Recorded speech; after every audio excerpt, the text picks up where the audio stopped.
Hello, Namaskar. This is Firstpost and you're watching Vantage with me, Palki Sharma.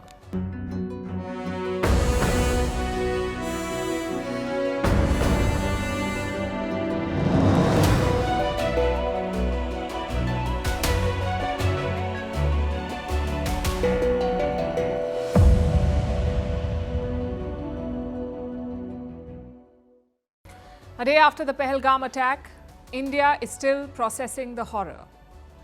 Tonight, we'll show you two sets of images. One capturing the fear and panic in the aftermath of the attack. The second capturing the grief and anger with Kashmiris holding rallies and saying, "Not in our name. Do not use this. Do not use us to justify this terrorism." Meanwhile, India is promising a loud and clear response. The Prime Minister has cut short his visit to Saudi Arabia. A string of security meetings were held today. We will look at the outcome and also at India's options. Also, how this Hamas-style attack has Pakistan's fingerprints all over it. What do we know about the attackers? The Resistance Front, Pakistan's latest terror proxy. What did the intelligence warnings in the run-up to the attack say? How targeting tourists was a shift in strategy and a sign of desperation. How Western media is downplaying yet another terrorist attack in India. What this means, this attack, what does it mean for Kashmir's revival? And the stories of the tourists who went to see Kashmir's beauty and met horror and death. Our thoughts and prayers with them and their families. We begin with the headlines. A powerful 6.2 magnitude earthquake hits off the coast of Istanbul. The impact was felt across Turkey's largest city. More than 50 aftershocks rocked the Istanbul region after the quake. There have been no reports of any serious damage or injuries. In February 2023, a 7.8 magnitude earthquake hit southeastern Turkey. It killed thousands of people and injured many more. China says the door is open for trade talks with Washington. It comes a day after the US president hinted at the possibility of lowering tariffs on Beijing. Donald Trump has imposed tariffs as high as 245% on some Chinese imports. Beijing has responded with sweeping counter tariffs. The trade war between the world's top two economies has spooked global markets. High-level talks on a ceasefire in Ukraine have been downgraded after the U.S. Secretary of State Marco Rubio cancelled his participation. Instead, Washington sent its Ukraine envoy to the meet in London. The talks were held between the U.S., Ukraine and European officials on how to end the three-year-long conflict. French President Emmanuel Macron kicks off a two-day visit to Madagascar. The visit is intended to strengthen bilateral ties and amid ongoing colonial-era disputes. Macron wants to boost Paris's presence in the Indian Ocean. This is the first official trip by a French president to the former French colony in 20 years. The European Union slaps Apple and Meta with 700 million euros in fines. It's for breaking digital competition rules. The penalties could worsen the already fraught ties between the bloc and Washington. The fines are the first under the Digital Markets Act, which came into effect last year.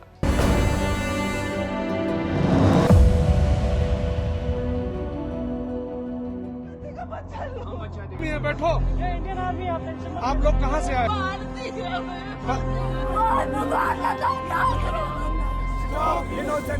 Tourist हमारी शान है tourist हमारी शान है गुनाहों का कत्लेआम बंद करो बंद करो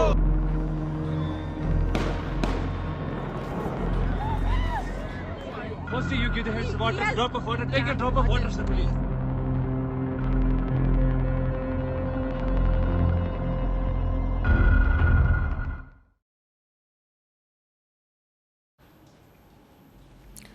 Darkness has to be thick and absolute, but light, even a tiny speck will do. You don't need the sun to light up a dark room. A small lamp is enough. That is the power of light over darkness. That is the power of hope over fear. And right now, Kashmir is living proof of it. I'm sure you already know what happened yesterday. Terrorists attacked a valley in Pehalgam. They killed 26 people in cold blood. And their goal was pretty clear, to spread fear and chaos. Yesterday they succeeded, but momentarily. 7 terrorists emerged from the forest into the valley. Thousands of tourists had gathered there. Their peace and joy was disrupted by a volley of bullets. like a dagger into the heart of Kashmir. Take a look.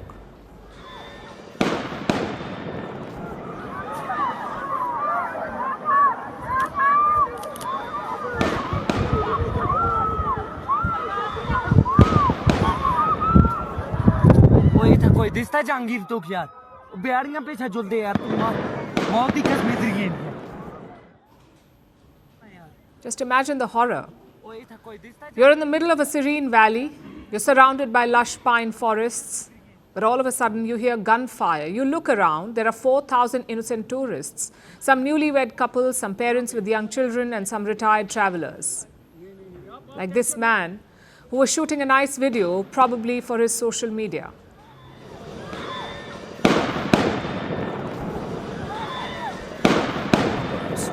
आतंकवादियों का हम लोग बाल बचे हैं. He was lucky enough to escape, but dozens were not. As of now, 26 people have been confirmed dead. Another 17 are in hospital with injuries. All the fatalities yesterday were men. Survivors say the terrorists picked them out, that they only went after non-Muslim men. Remember, that's not just 26 individuals dead, that is 26 families destroyed forever. Children who will grow up without a father, spouses who lost their partner, and parents who will have to attend their own child's funeral. It is hard to put this grief into words, but this next video will give you an idea. It shows the immediate aftermath of the attack. अरे नहीं हम लोग फौज हैं. हम लोग बैठो हम लोग फौज हैं. बैठो चलो. अरे हम लोग फौजी हैं, कुछ नहीं करेंगे. आपकी सेफ्टी के लिए आए हैं. आपकी सेफ्टी के लिए आए हैं. बैठो आपकी सेफ्टी के लिए आए हैं. हम इंडियन आर्मी हैं. बैठो. ये इंडियन आर्मी. आप लोग कहाँ से आए हो? कहाँ से आए आप लोग? आपके बच्चे कुछ नहीं करेंगे. थोड़ा बताइए. हुआ पति को मार दिया? नहीं बेटा शांत रहो. हेलो, पानी पियो. कहाँ से आए लोग? हैदराबाद से.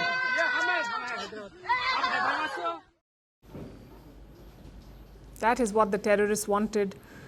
They wanted to drive fear into the hearts of people. They wanted to divide and hurt us. And more importantly, they wanted to cripple the spirit of Kashmir. But they failed. Kashmiris are not surrendering to this fear. They are standing up against it. As news of the attack came in, candlelight vigils were held across the region.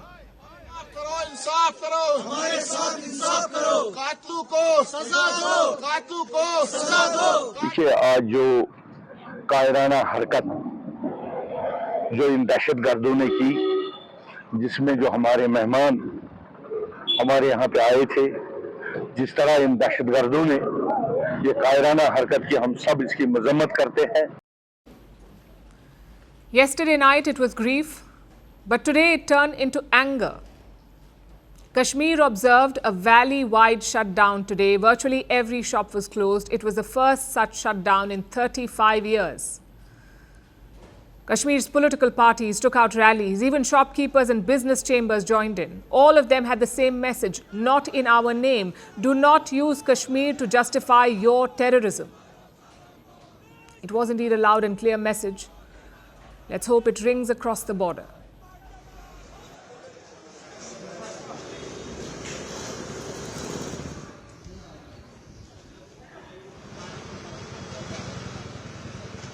Stop innocent killing us. Stop innocent killing us. Stop innocent killing us. Stop innocent killing us. Tourist हमारी शान है. Kashmir's newspapers also joined the protest. All of them had a black front page today. Usually you have black text on a white background.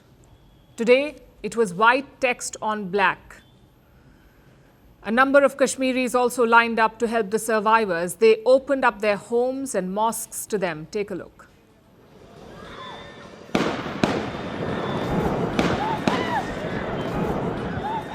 के लिए यहाँ पे बैठे हैं. Driver भाई को पता है यहाँ पे आप खाने के लिए भी आ सकते हो, सब कुछ फ्री है हमारी तरफ से, यहाँ पे वो टेंशन। वी आर सॉरी आपकी गलती, हम आपके साथ हैं, हमेशा कुछ सही हो जाएगा, हम आपके साथ हैं, आपको हम वहाँ जाने नहीं देंगे, ये याद रखें, हम आपको वहाँ जाने नहीं देंगे। Speaking of mosques, a lot of them have condemned yesterday's attack. They call those terrorists enemies of Islam and Kashmiriyat. Here's one such announcement from a mosque.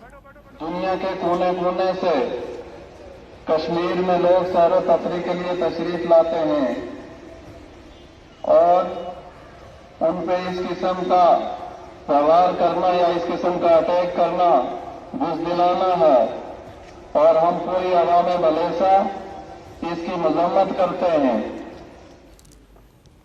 Do you see the response? Terrorists wanted to spread fear through the valley. They wanted to divide the locals and tourists. But how did Kashmir respond? By taking out vigils and opening up their mosques, Kashmiris responded to darkness with light, and this should not surprise you. Kashmiri hospitality is famous across the world. Even yesterday, we saw an example of that. Among the 26 killed, there was only one non-tourist, a local named Syed Hussain Shah. He offered pony rides to tourists in Pehalgam. When the terrorists came, he tried to put up a fight. He tried to snatch the gun away from them. Syed lost his life in the process. But he gave the tourists valuable time to escape. This is the Kashmir that we cherish. This is the Kashmir that terrorists want to destroy. I know people are angry and grieving today, but trust me, we are too. At the same time, we should not lose sight of who the enemy is. This isn't Kashmiris versus tourists. This is India versus terrorism. We must unite against these terrorists and their backers across the border. There is no room for politics or hate. Now is the time to speak in one voice.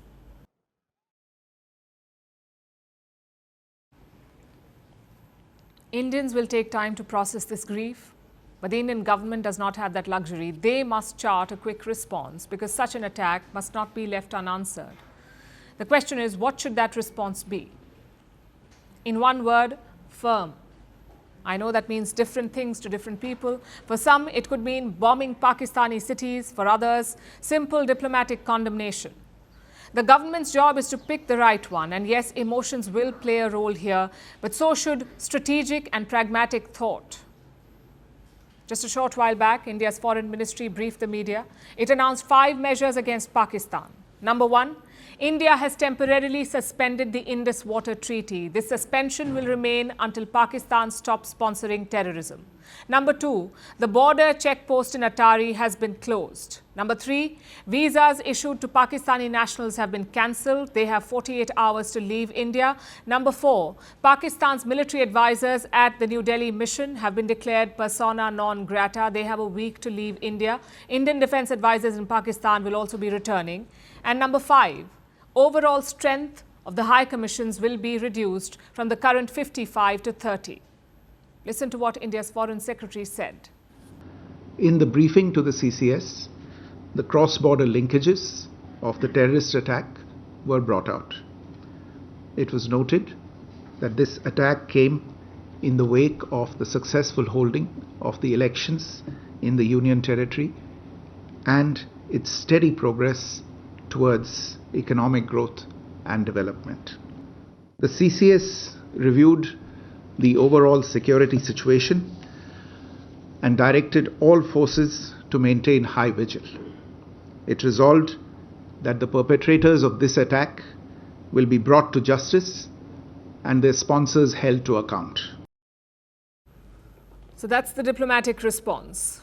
What about the military options? Number 1, a land-based operation in Pakistan-occupied Kashmir, a sort of surgical strike. And India has done this in 2016, when Pakistani terrorists attacked an Indian army post in Uri. In response, Indian commandos crossed the line of control. They took out terror camps in POK. Such an operation is one option. Number 2, airstrikes using fighter jets. Again, this has been done before. In 2019, Pakistani terrorists had killed 40 Indian security personnel. In response, Indian jets bombed Khyber Pakhtunkhwa. Option number 3 is drones. India has expanded its drone fleet since 2019. Plus, drone attacks have become common since the Ukraine war. We've seen Israel and Iran exchange drone strikes too. Number 4 is anti-terror operations in Kashmir, basically flush out terrorists operating in the valley, including those from yesterday's attack. So which of these will India choose? As things stand, a retaliation against Pakistan looks likely. Remember, the terrorists did not hit military targets. They killed innocent civilians in cold blood. So the public sentiment across the country is very clear. India must impose a cost on Pakistan. Secondly, a precedent has been set since 2016. First a commando operation, then a full-fledged airstrike. So New Delhi has followed the policy of deterrence. When Pakistani terrorists hit, India hits back. The idea is to make Islamabad think twice before attacking. India did that in 2016. It did so again in 2019. But if you don't do it this time, it may dilute India's deterrence policy. Of course, this time Pakistan will be expecting it. Reports say they have declared a high alert along the LOC, so India is planning and Pakistan is waiting. I know some people want an Israel-like response. And yes, we get the anger and the emotions. But it's also important to be rooted in reality. Pakistan has nuclear weapons, Gaza did not. Israel wanted to kill Gazan civilians, India does not. In 2016 and 2019, India did not target Pakistani civilians. Our armed forces specifically took out terrorist targets. So the key is to pick the right option. You must answer the calls for revenge. You must impose a cost on Pakistan. You must weaken the terror infrastructure and you must re-establish deterrence. Ideally, it should be a hybrid response. Use the military to make Pakistan pay and use diplomacy to bolster the anti-terrorist campaign. प्यारियां पे झुलदे यार तू मौत दी कसम दी अरे नहीं मेरे बच्चे को हम लोग फौजी हैं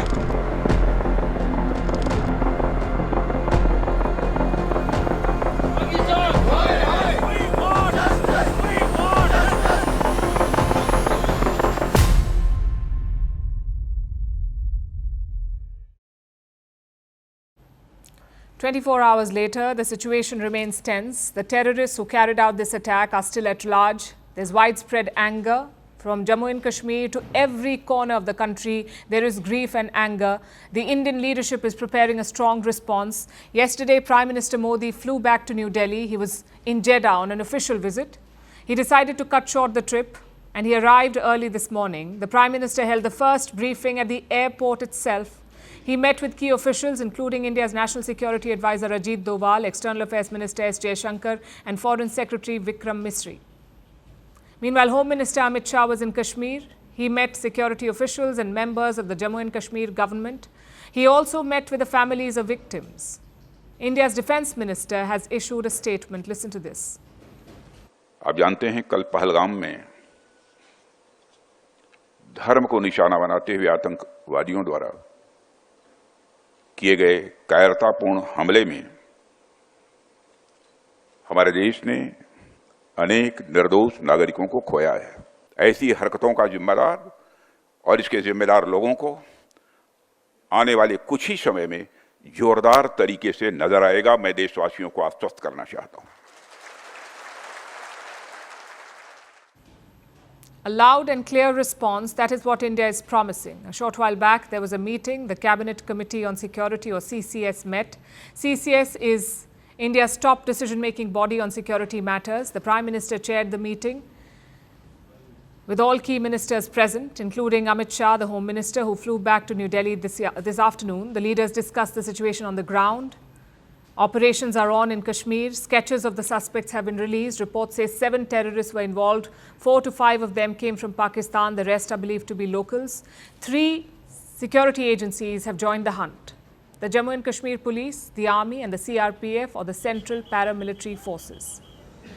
Sources say the attackers came prepared. They wore camouflage. They were armed to the teeth. They had assault rifles, guns like AK-47, even the M4 carbine assault rifles, which is an American weapon.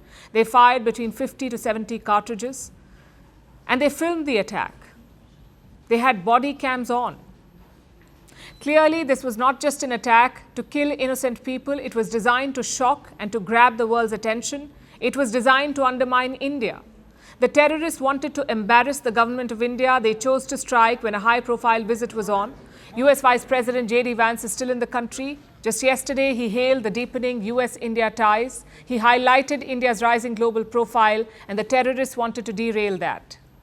They also wanted to halt Kashmir's economic gains. Since Article 370 was scrapped, since Jammu and Kashmir was stripped of its special status, it had made tangible gains.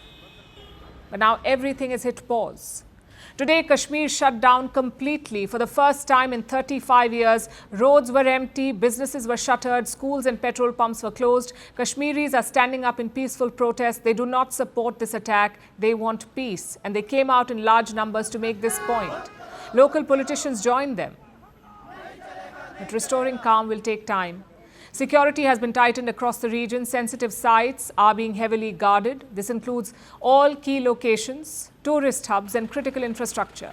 Checkpoints have been set up across Srinagar. That's the summer capital of Jammu and Kashmir. Thorough checks are underway. Vehicles are being stopped on the roads. Even pedestrians are being checked. And thousands of tourists are caught in the chaos. Many of them tried to leave today, but land routes are closed. This includes the important Srinagar-Jammu highway. This highway is a lifeline for Kashmir. It is Kashmir's only link to the rest of the country. The highway was already blocked before the attack because of landslides and flash floods, which caused some damage to the roads. But today that highway was opened again, only for one-way traffic. This leaves the tourists with just two other options. They can either take a train, a special train service has been started for stranded passengers, or they can take a flight. Leading carriers are operating more flights to Srinagar, but only after an advisory from the government. Earlier, these same airlines tried to cash in on the chaos. As more people tried to book tickets, airlines jacked up the prices. Usually, one-way fare to a metro city from Srinagar is around 6,000 to 7,000 rupees. That's the average for a flight from Srinagar. But after the attack, prices were as high as 65,000 rupees, which is more than a 9-fold jump. So the government was forced to step in. It capped prices for airlines. Now flights from Srinagar are available for around 14,000 rupees. The terrorists wanted to sow chaos and to slow Kashmir's recovery. India's response is underway and Kashmir is bracing for what comes next.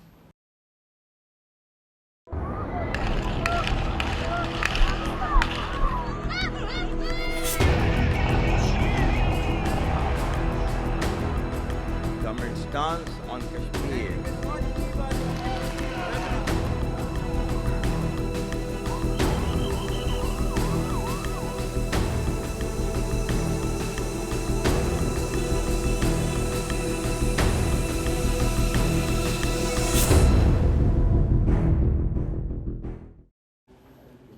It was supposed to be just another morning. Families strolled in the meadows. They clicked photos. They took in the natural beauty.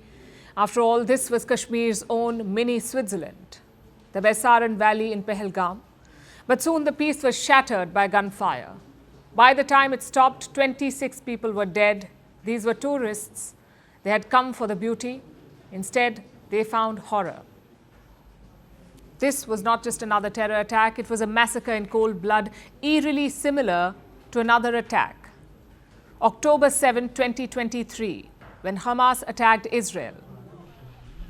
Yes, that was a larger scale operation, but the similarities are impossible to ignore. A massacre of civilians, military-grade weapons, and a pre-planned operation. Look at the location of the attack. The Baisaran Valley, this is the Baisaran Valley. It is located around 5 kilometers from Pahalgam. Baisaran is a popular tourist spot, especially for picnics. It can only be reached by foot or on ponies. It has long, dark meadows and it is covered by pine forests on all sides. So the terrorists knew that tourists were there, and that is why they struck. There were a total of 7 terrorists. They combed through the area. They chose a day when 4,000 tourists were present in the Baisaran Valley. The tourists hid in the shadows. They struck in the middle of the day. This was a Hamas-style attack ambush innocent civilians and spread terror. And there is one country that has its fingerprints all over this massacre. No guesses there. It is Pakistan. Just look at the build-up. In February, a meeting was held in Rawalakote, a town in Pakistan-occupied Kashmir. They called it a solidarity meeting, but it wasn't your usual political conference. This was a full-fledged terrorist summit. Jaish-e-Mohammed, Lashkar-e-Toiba, and even representatives from Hamas, they all gathered under the same roof. Then last week, Pakistan's army chief gave the speech. Our stance on Kashmir is absolutely clear. It was our jugular vein. It is our jugular vein. We will not forget it. And we will not leave our Kashmiri brethren in their heroic struggle, what they are waging against the Indian occupation. He called Kashmir Pakistan's jugular vein. And they went for it. The terrorists carried military-grade weapons, American-made M4 carbine assault rifles and AK-47s. Some of them spoke in Pashto, a language spoken only in Pakistan and Afghanistan. So the trail leads back across the line of control, yet Pakistan is feigning shock. It says it has no connection to the attack. Pakistan is blaming what it calls homegrown terror, basically non-state actors. Islamabad says it is quote-unquote concerned. They aren't calling it an act of terror, but they're still concerned. Concerned? You host terrorists like they're honored guests at a banquet and then clutch your pearls when they open fire. This is not concern, this is complicity. But why now? Why kill tourists at the height of Kashmir's spring bloom? Why draw international attention with such brutality? Well, simply because Pakistan itself is bleeding. Its economy is a corpse. Inflation has spiked beyond control, bread is unaffordable, and trust in the leadership has collapsed. There is complete chaos in Pakistan. The army needs a villain to deflect blame, and who better than the eternal enemy across the eastern border? They needed a headline that said, "Look over there." And so they manufactured one. Also, what better template than Hamas? The October 7 attack showed the potency of psychological warfare, the chaos, the symbolism, the global media attention. So Pakistan's terror planners took notes. They copy-pasted the playbook. The messaging is quite clear, but the least they can do is drop the concerned act. Your economy is in a shambles. Your people are starving while your generals build villas. You beg the IMF for scraps by the day, but at night you bankroll terror. You cannot hide behind the word non-state actors anymore. This is your Frankenstein. You trained them, you armed them, you gave them sanctuaries, and now you have the audacity to act shocked when they do exactly what they were bred for. So let's be crystal clear here. The blood in Pahalgam is not just on the hands of the terrorists, it is on the generals who trained them, the politicians who sheltered them, the clerics who radicalized them, and the nation that still dares to call itself anything except a terror factory.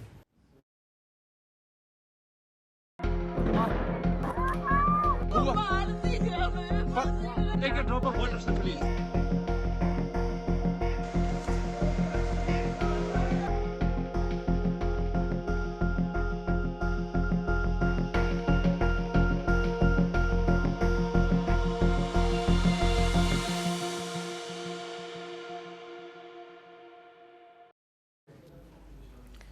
Here's what we know about the terrorists. They belong to a group called the TRF, the Resistance Front. This group has claimed responsibility.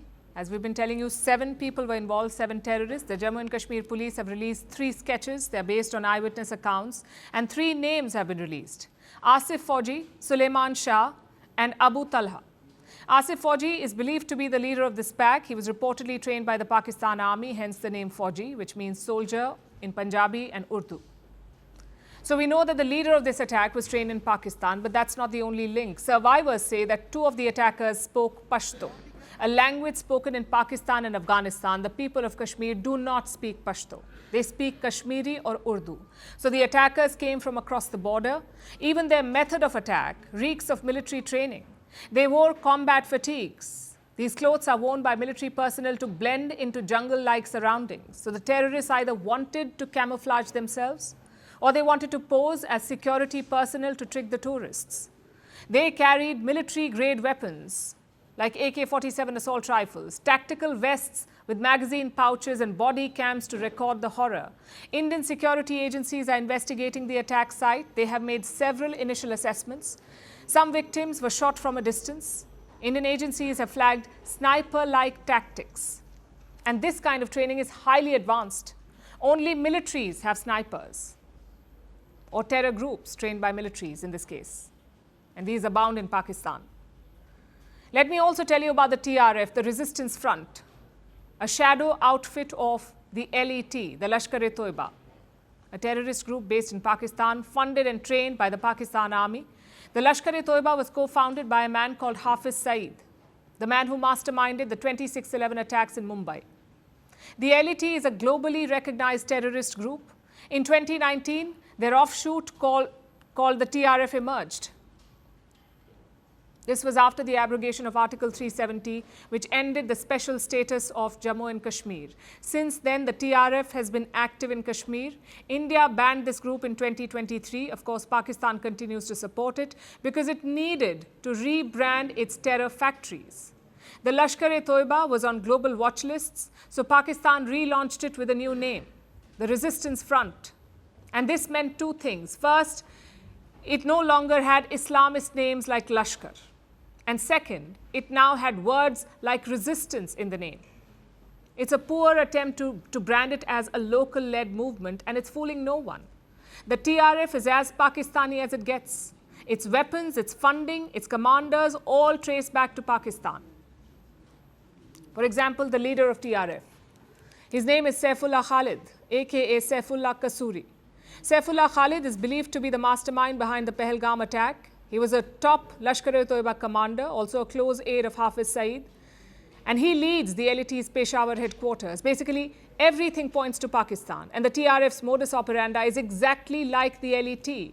Use social media to recruit youth, brainwash them by showing propaganda about Kashmir, send them to training camps and infiltrate them into India using the Pakistan Army's cover to kill innocent people.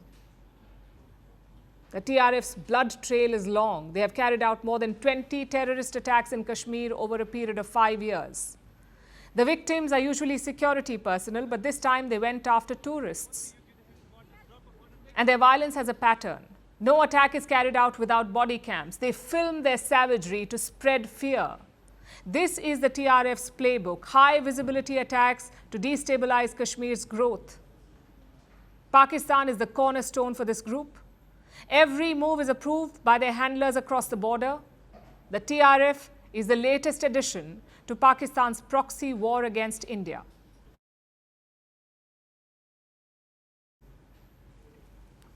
As India processes the horror, it must also ask a question. Did we not see this coming? Sources say the warnings were all there. Indian intelligence officials had warned about a hot summer in Jammu and Kashmir, which basically meant two things. First, increased ceasefire violations by Pakistan's army. And second, terror attacks in the Kashmir Valley. At least 70 foreign terrorists, 70 foreign terrorists are active in Jammu and Kashmir. This input was given by Indian intelligence. High-level meetings were held in March and April. The security situation was reviewed multiple times, and yet tragedy struck Pahalgam yesterday, despite all these warnings. So how did the terrorists manage to carry out such an attack? Were the warnings taken lightly? Was there a lapse in security? Only a full investigation will reveal the answers. Our next report has more. The terror attack in Pahalgam has left India and the world in shock. Terrorists killed unarmed civilians at point-blank range. The attackers then fled. The Indian armed forces have launched an operation to track the terrorists down. But how did they manage to pull off such an attack? At the beginning of this year, Indian intelligence officials issued a stark warning. They said Pakistan was planning for a hot summer in Jammu and Kashmir. This meant two things. First, that Pakistan would increase ceasefire violations along the line of control. This would be done to provide cover to terrorists who would infiltrate to India. And second, terrorists would increase attacks on civilians in the Kashmir Valley. After the warnings, multiple high-level meetings were held in New Delhi. The first one was held in March, followed by another one in early April. Indian intelligence officials warned that at least 70 foreign terrorists were in the Kashmir Valley and that they were planning attacks on civilians. A few days later, terrorists attacked tourists in Pahalgam. But the build-up to this attack began about 2 weeks ago. The Pakistani army violated the ceasefire agreement multiple times. So the first threat assessment by the Indian intelligence agencies came true. And the ceasefire violations didn't stop. In fact, they only increased, forcing the Indian army to retaliate and launch combing operations to find traces of cross-border infiltration. However, some terrorists found a way to slip past the Indian security forces, leading to the massacre in Pehalgam. As India grapples with this horrific attack, Pakistan violated the ceasefire again on Wednesday. The Indian army retaliated and successfully foiled an infiltration bid, killing at least 2 to 3 terrorists. According to reports, these terrorists had direct links to Pakistan-based terror group Lashkar-e-Taiba. The Indian army has been deployed at large in the Kashmir region. However, Kashmir's topography and dense vegetation make security operations extremely challenging. Pakistan's ceasefire violations only add to the challenges. Despite the intelligence warnings, terrorists managed to carry out an attack in Pahalgam. Were the warnings not taken seriously? Not particularly. The Indian armed forces have been dealing with both Pakistan Army's cross-border firings and the recent rise in terror activities. So, was this a security lapse? Only a full investigation can reveal the answer. But right now, India is focusing on finding the terrorists who unleashed this mayhem on innocent tourists on Tuesday.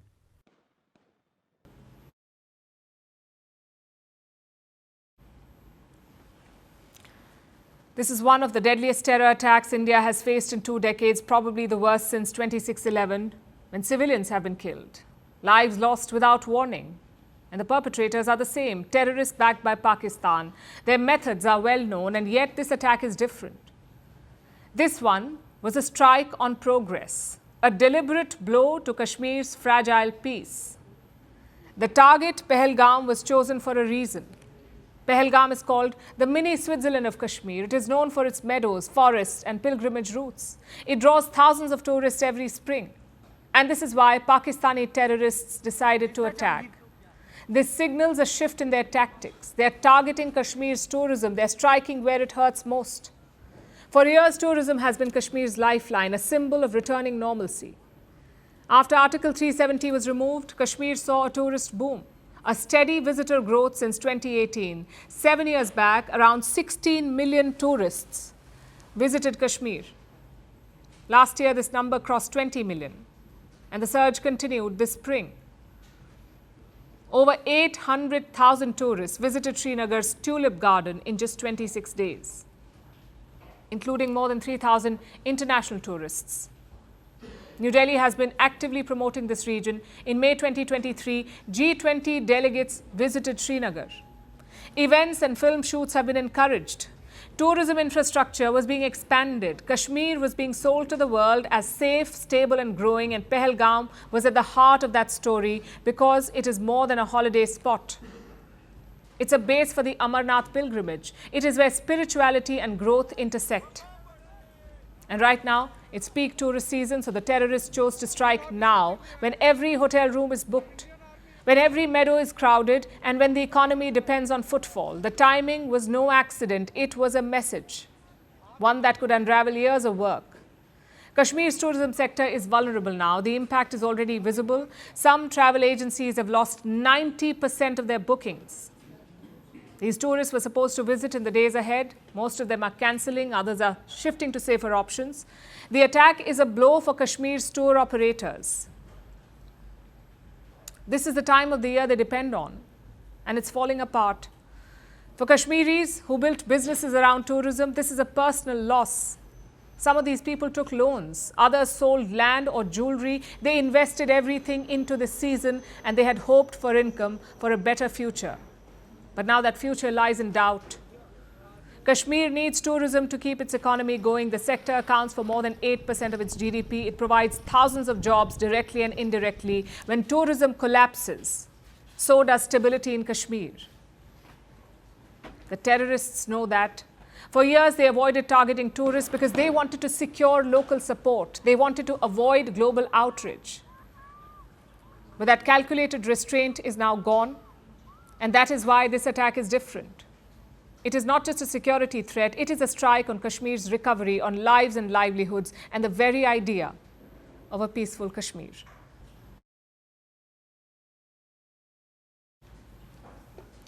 When something like this happens, the world comes together. You forget geopolitics and ideology. Instead, you stand in solidarity with the victims. And most of the world is doing that.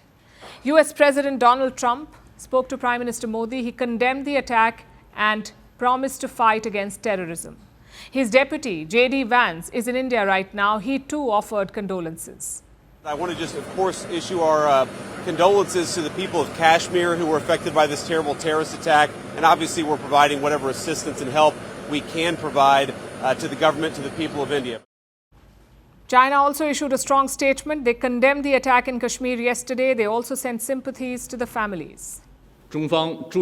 China has noted the relevant reports and strongly condemns this attack. China firmly opposes terrorism in all its forms.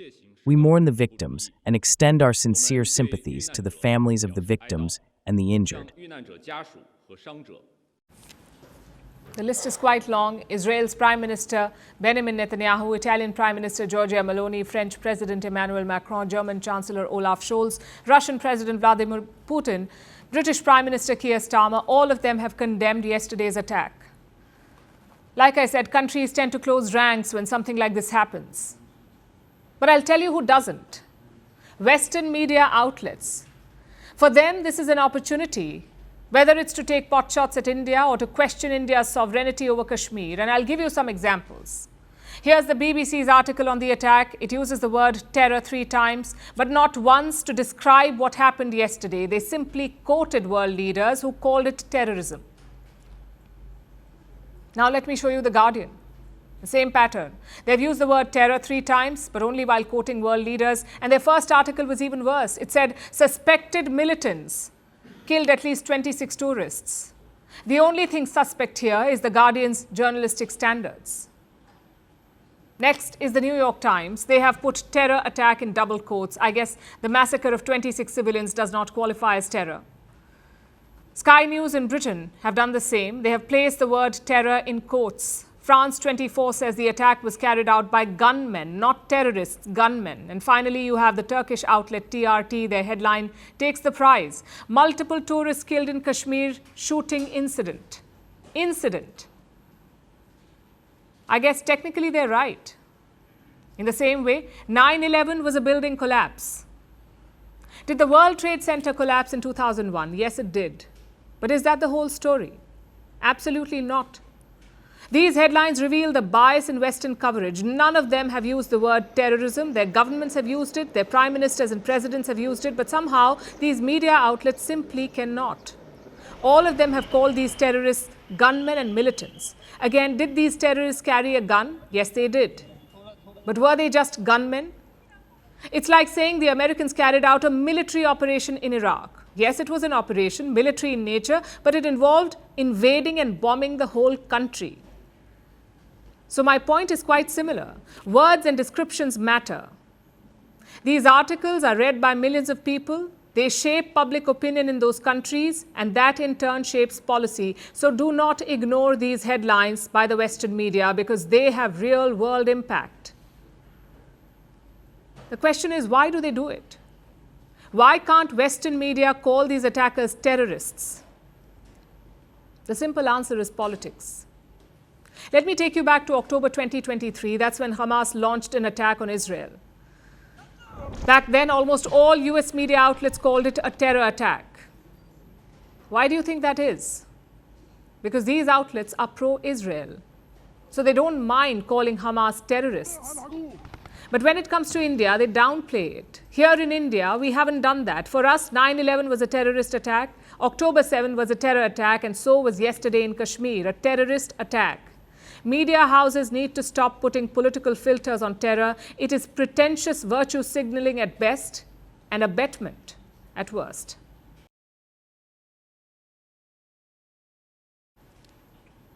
A family traveling to celebrate their child's exam result, a businessman on vacation, a newlywed couple on honeymoon.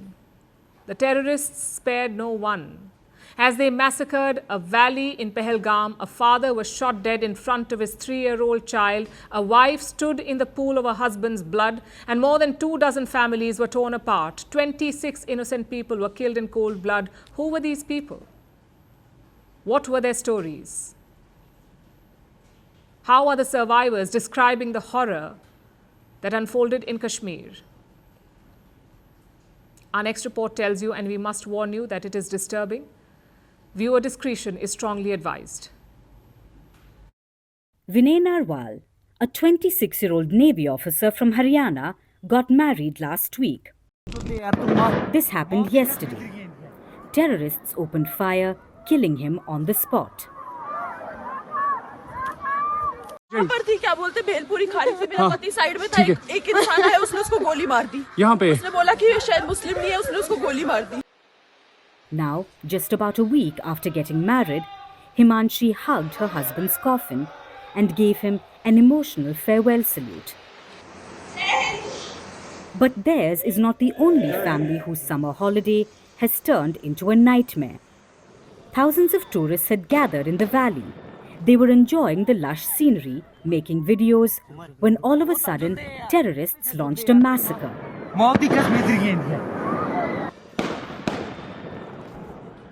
यहाँ पर attack हुआ आतंकवादियों का हम लोग बाल बचे हैं. But not everyone was lucky enough to escape. The terrorists killed 26 people. All the victims were men, including 47-year-old Manjunath Rao from Karnataka. He was on a family vacation with his wife and son. It was a trip to celebrate their child scoring top grades in a recent exam. In a video, the family was seen enjoying a shikara ride just hours earlier. मैं मंजुनाथ शिवमोगा कर्नाटक से कश्मीर प्रवास में आए हैं. अब हमारा Kashmir tour का दूसरा दिन है. But little did he know that this holiday and his life would be cut short by the cold-blooded attack in Pahalgam. Rao's wife Pallavi thought that the gunshot sounds were from a military exercise. But minutes later, she found her husband lying in a pool of blood. Terrorists shot him in the head in front of his son. So she confronted the attacker. She told him to kill both her and her child. But the terrorist said, "I won't kill you. Tell Modi ji." To the terrorists, it didn't matter if a father died in front of his child, because several others faced a similar heart-wrenching fate, including US-based Bitan Adhikari. He was in the meadow with his wife and their almost 4-year-old son. Adhikari was also killed in front of his wife and child. Karnataka's Bharat Bhushan was visiting Kashmir with his wife and son. He was shot dead in front of his 3-year-old child. According to his family, the terrorist asked him if he was Hindu and then shot him. Something similar happened to Maharashtra-based Santosh Jagdale. His daughter says that he was asked to recite an Islamic verse. When he couldn't, he was shot dead, once in the head, then behind his ear, and in the back. Survivors of the attack say that the terrorists picked people out and only targeted non-Muslim men. The deceased include people from many states, including Maharashtra, West Bengal, Uttarakhand, Bihar, Punjab and Gujarat. A local from Pahalgam and a tourist from Nepal named Sudeep Nupane were also killed. And those who survived were understandably traumatized. In one incident, panic-struck survivors mistook Indian army personnel for terrorists. अरे नहीं हम लोग फौज हैं. हम लोग बैठो हम लोग फौज हैं. बैठो बैठो चलो। अरे हम लोग फौजी हैं, कुछ नहीं करेंगे, आपकी सेफ्टी के लिए आए हैं। Kashmir is often touted as being a heaven on earth, but Tuesday's massacre turned it into a hellscape. As coffins of the victims reach their families, an entire nation is united in their grief. There's something hauntingly beautiful about Kashmir's spring. The snow melts off the mountains, you can see patches of emerald green, the landscape seems to pulse with life. For many, the season's arrival brings a sense of hope. The long winter finally retreating, the roads once again dotted with people. Spring and summer are busy seasons for Kashmir's tourism industry. It is usually swarming with tourists. And that was the case until yesterday, when tourists were killed in a terrorist attack. These are people who came for the beauty that the valley offers. Now that same beauty feels tainted, poisoned by the violence that has haunted Kashmir for decades. And the timing is no coincidence. In 2019, Jammu and Kashmir's statehood was revoked. After that, it was ruled directly by the centre. More than 5 years later, things were finally returning to normal. We had elections towards the end of last year. There's a new government in place, led by Chief Minister Omar Abdullah. And this year, there was even a budget. Jammu and Kashmir got their first budget in 6 years. The economy grew by 4.89% since 2019. The per capita income has gone up by almost 148% in just 10 years. Unemployment is down to 6.1%. The valley was doing well, and contributing to all of this were two main sectors. The first is agriculture. Almost 43% of Kashmiris work in agriculture. Jammu and Kashmir is the largest walnut producer in India. It also exports apples and barley. The valley is also the sole producer of saffron in the subcontinent. Jammu and Kashmir, in fact, has set aside 815 crore rupees for agriculture. By 2030, Kashmir aims to build a 1 trillion rupee agri-economy. The other sector is tourism. Tourism contributes to over 8% of their GDP. It's a major source of income. Nearly 50 to 60% of the population is directly or indirectly involved in it. So it is a very important sector. Some call it the backbone of Kashmir's economy. In 2018, 1.6 crore tourists visited Jammu and Kashmir. Then there was the abrogation, followed by pandemic years. Tourism fell to an all-time low. It picked up in 2022 when just over 1 crore tourists visited the valley. In 2023, it was 2.11 crore people, and in 2024, it was an all-time high of 2.35 crore. In the last 3 years, tourism has risen by 15% every year. Foreign tourism is also booming, or was booming. Almost 300% up in the last 4 years. Bollywood too returned to the valley. More than 350 films and web series were shot here in the last 5 years. So Jammu and Kashmir was finally getting a chance to stand on its own again. The economy was growing, tourism numbers were rising, people were working, things were looking up. But that sense of hope seems shattered now. काफ़ी सफ़र किया हमने पिछले 20 सालों से. अब 3-4 साल से हमारी इकोनॉमी थोड़ा ग्रो हो रही थी. आप तो देख रहे हैं अब क्या है. इसकी जितनी भी कंडेमिनेशन होगी एकदम. You could see it as soon as the news broke. Phone lines started ringing off the hook. Tourists started cancelling their trips. Hotels were busy helping people check out. Cabs rushed people to the airports. हमारे पास शब्द नहीं है कि हम बयां करें कि हम कैसे दुखित है और आतंकित भी है. तो हमारे और 2 दिन थे कश्मीर में रहने के लिए, तो हम लोग अपना सब टूर कैंसिल करके अब अभी जा रहे हैं जम्मू. नहीं, अब क्या घूमना, माहौल ऐसा है तो पहले सेफ्टी देखना है ना. घूमने का तो तब होगा जब रिलैक्स माइंड होगा. अभी तो सबको यहाँ पे टेंशन है, तो कहाँ पे घूमेंगे. Travel operators are bracing for a sharp downturn. They say this year's tourist season would be a washout. And there's another event that looms on the horizon, the Amarnath Yatra. That's the annual pilgrimage to the Amarnath cave. It attracts lakhs of devotees every year. For Kashmir, the Yatra is more than a religious event. It is a vital source of income. Hotels, lodges and local businesses depend on the influx of pilgrims every summer. So there's concern over the safety of that too. But let's look at the bigger picture here. It is easy to talk about growth rates, income averages, and job statistics. But those figures do not capture what is really at stake here. It is about survival. This is a region that has been trapped in cycles of violence and uncertainty for decades. One moment, the valley seems to be standing tall, its economy flourishing, its people hopeful. The next, everything comes crashing down. And that's what's so painful about it. It's not just the loss of life, it's the loss of the future that Kashmir is trying to build.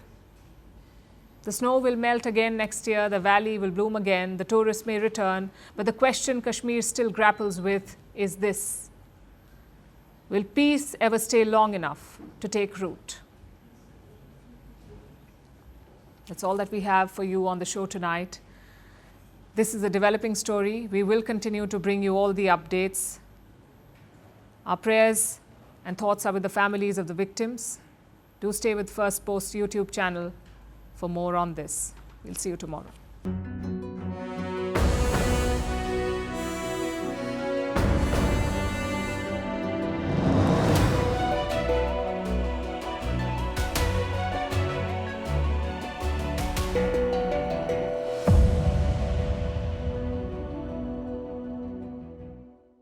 Greeting you with aloha and namaste. No, I love India. Presence, occupation of a territory by another country pertains to India, what we saw in Kashmir. How do you see Trump's America? Yes, the current administration behaves differently from the previous administration.